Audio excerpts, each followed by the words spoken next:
क्या आप online games खेलते हैं? क्या आप उन गेम्स पर पैसे खर्च करते हैं? अगर हाँ, तो ध्यान से सुनिए। इंडियन गवर्नमेंट ने संसद में एक नया बिल पेश किया है। ये बिल ऑनलाइन मनी गेम्स पर बैन लगाता है, यानी कोई भी ऑनलाइन गेम जिसमें रियल मनी शामिल है, जैसे fantasy sports leagues, online poker, online rummy, सब बैन हो जाएंगे। फर्क नहीं पड़ता गेम स्किल बेस्ड है या सिर्फ लक पर चलता है, अगर उसमें पैसा लगा तो वो गेम बैन।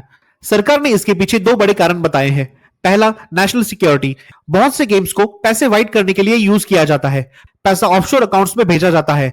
न्यू दिल्ली ने इन गेम्स को टेरर फाइनेंसिंग से भी जोड़ा है। दूसरा, सोशल और इकोनॉमिक हार्म। कई फैमिलीज कर्ज में डूब गई है, टीनेजर्स नशे जैसी एडिक्शन का शिकार हुए हैं, कई केसेस में सुसाइड्स तक हुई है। इंडियंस इन गेम्स पर बहुत पैसा खर्च कर रहे हैं। यूपीआई डेटा के अनुसार अप्रैल से जुलाई के बीच 41,000 करोड़ रुपए ऑनलाइन गेम्स पर खर्च हुए, यानी लगभग 4 बिलियन यूएस डॉलर। ये बिल करता क्या है? सिंपल है, जो भी ऑनलाइन गेम पैसे यूज करता है वो आउटलॉ हो जाएगा।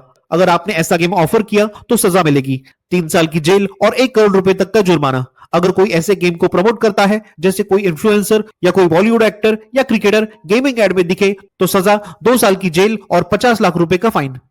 स्किल गेमिंग की वैल्यू इंडिया में $23 बिलियन है। इसका एनुअल रेवेन्यू $3.5 बिलियन है।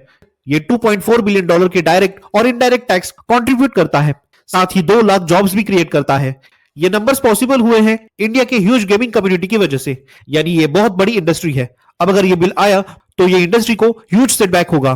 पैसा हटते ही ट्रैफिक गिर सकता है, लेकिन इसका मतलब है इंडियन गेमिंग इंडस्ट्री को अब सर्वाइव करने के लिए री इन्वेंट करना होगा।